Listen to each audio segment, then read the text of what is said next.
envenenou a nossa água, queimou nossas plantações e causou pragas em nossas casas.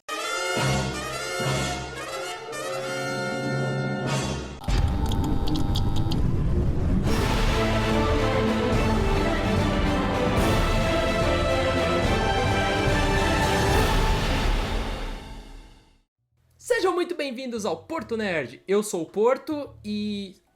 vamos lá. Deixa eu começar dizendo. Marvels não é o pior filme da história, não é uma ameaça pública e não é a reencarnação de Satã que veio causar a discórdia e o fim da humanidade. Esse aí é o Twitter. Eu tô vendo um monte de gente entrando no hate train falando pior filme de todos os tempos, uma aberração cinematográfica, um horror pior que Crepúsculo, uma ofensa. Sério? Porra, vocês nunca viram a Mulher Gato da Halle Berry? E Motoqueiro Fantasma, Espírito da Vingança? E que tal Batman e Robin? Aí alguém vai dizer... Tá bom, mas esse é o pior filme do MCU. Então você tá me dizendo que isso... Eu vou tirar o seu disfarce. E... está lá.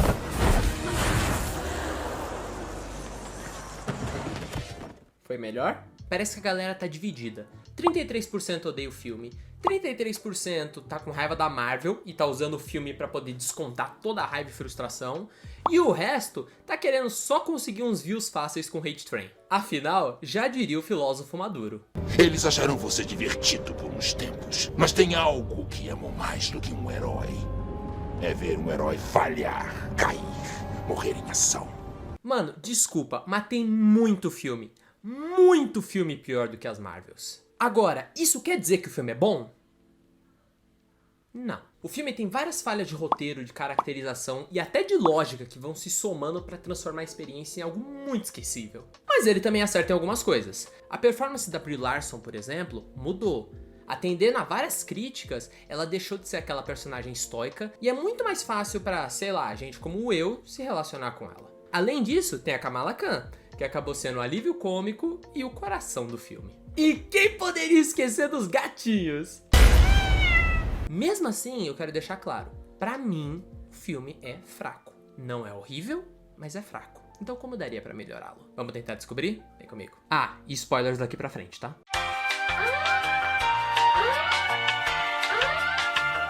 O filme tem basicamente dois pontos principais. Um deles é as Marvels, que toda vez que uma delas usa o poder, ela se teletransporta de um lugar com a outra, e aí é um negócio meio aleatório, tipo uma trocando com a outra o tempo inteiro. A outra parte é a vilã, a Dar-Benn, que roubou um bracelete irmão do bracelete que a Kamala usa, e tá usando ele pra tentar roubar os recursos naturais dos planetas pra salvar o planeta Kree, que foi destruído depois que a Carol entrou lá e destruiu a inteligência artificial deles, que foi apresentada no primeiro filme.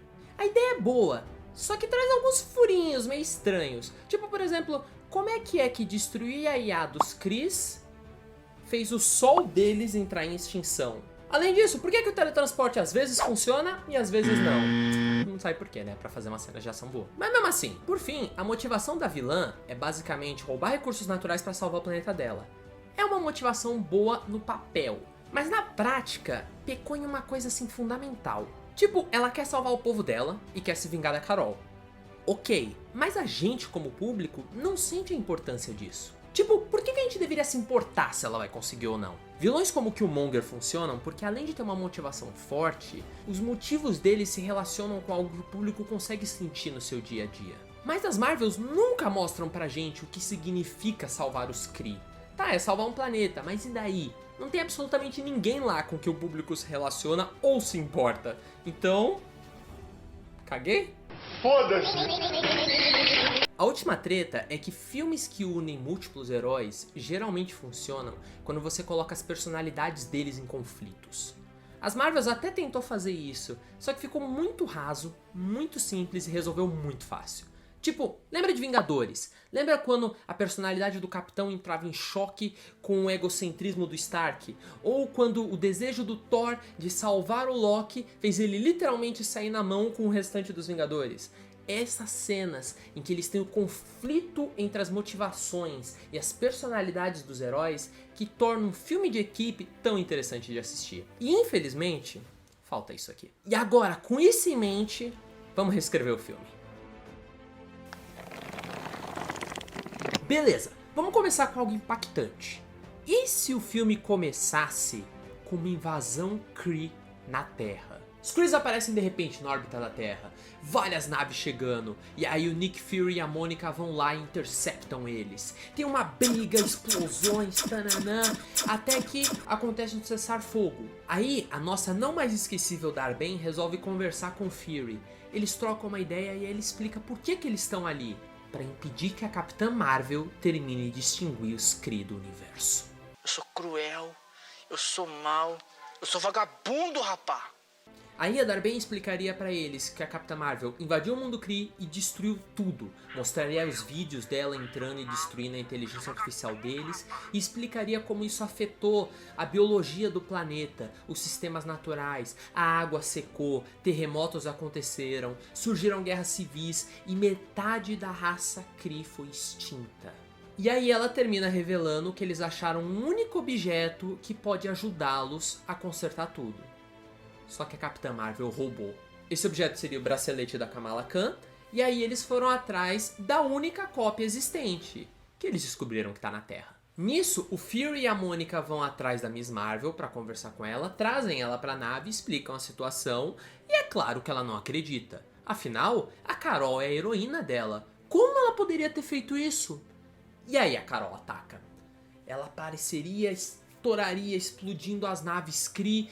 O Nick Fury tenta entrar em contato com ela, mas não consegue, porque ela simplesmente não responde à comunicação dele. Ela começa a explodir nave atrás de nave, e aí a Dar-Benn chega e fala, a gente tem que fugir. Pega os terráqueos e teletransporta eles pro planeta Kree. E agora a gente tem uma chance de sentir na pele o que a Capitã Marvel fez com eles. Os nossos heróis vão andando pelas ruas destruídas, vendo de perto as famílias que comem restos do chão, passando fome, crianças com doença, todo mundo morrendo, e eles sentem bem aqui, junto do espectador. A Miss Marvel, é claro, continua em negação, tentando falar que talvez a Carol tenha sido controlada por alguma coisa, que algo não tá certo. E a Dar-Benn fica puta de ouvir a Miss Marvel defendendo a Capitã. E acaba revelando que toda a família dela foi morta depois do que a Carol fez. Isso, claro, deixa os terráqueos tudo na bad. Ninguém sabe o que pensar, ninguém sabe o que dizer. A Mônica tenta acalmar a Kamala, mas ao mesmo tempo é uma pessoa que não sabe, Tipo, é a tia dela, é a tia Carol. E de repente ela ouve que ela fez essas atrocidades com uma raça inteira. A Mônica simplesmente não sabe o que dizer. Ninguém sabe.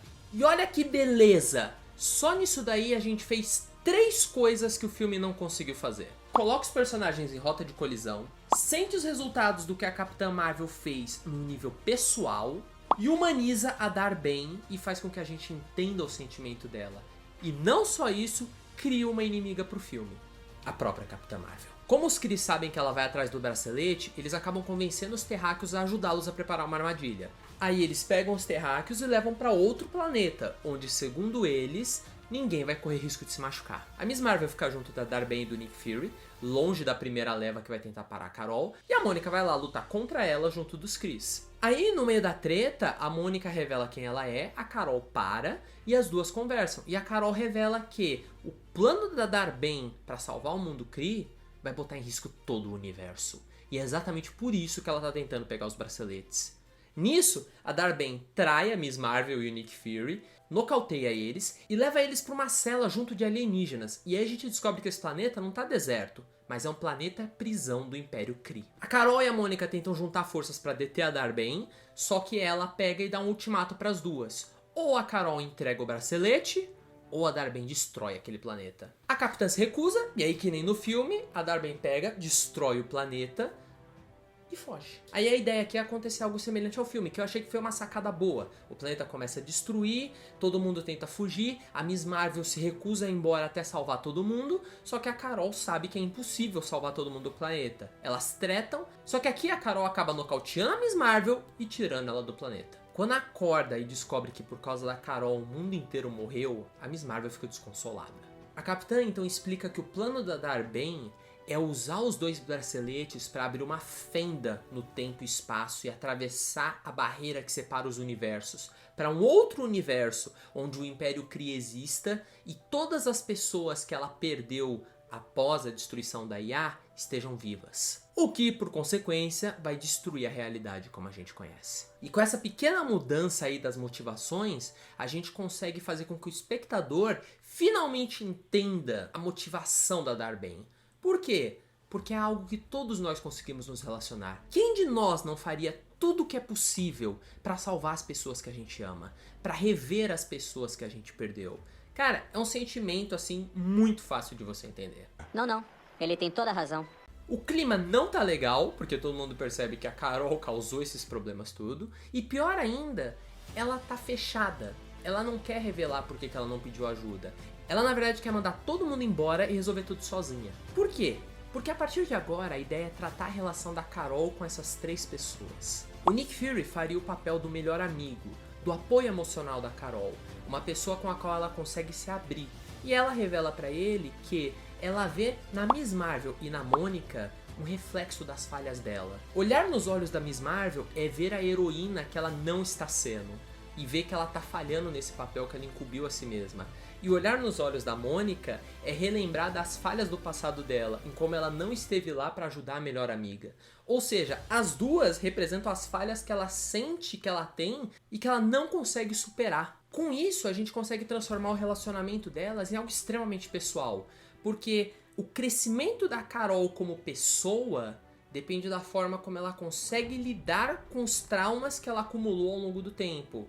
E a relação dela com essas garotas vai ajudar ela a crescer nesse sentido. Basicamente, a ideia é mostrar como um ser tão poderoso quanto a Capitã Marvel pode falhar por questões tão humanas quanto confiança e arrependimentos. E a figura do Nick Fury nisso tudo é fundamental, principalmente porque recentemente, durante a invasão secreta, ele passou por um período de achar que ele não era capaz de fazer o trabalho, que ele era inadequado. Ele passou por essa coisa de sentir que estava falhando no papel dele. Então, ele conversaria diretamente com os sentimentos que a Carol estaria tendo. Resumindo, o tema do filme seria o amadurecimento da Capitã Marvel.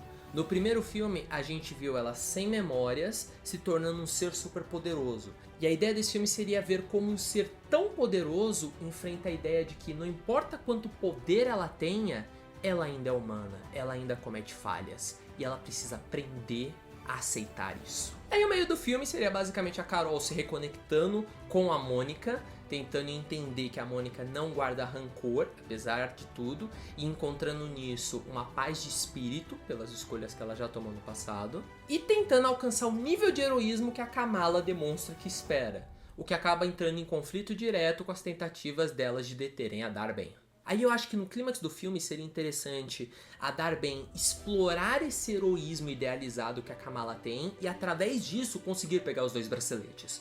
O que faria com que a Kamala entenderia que, na vida real, os heróis têm que tomar decisões difíceis, porque às vezes você tem que escolher o mal menor. E isso faz com que a Kamala cresça e enxergue a Carol com outros olhos. O que por sua vez faria a Kamala conversar com a Carol sobre isso e ajudaria a tirar esse outro peso dela.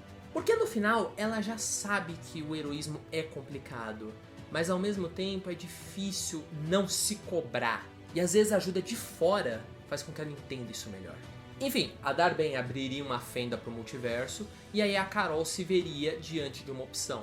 Ela poderia usar todos os poderes dela e morrer para fechar a fenda, ou pedir ajuda dessas 2 pessoas e abrir mão dessa coisa de eu tenho que ser a heroína fodona. Dessa vez, ela escolheria a segunda opção.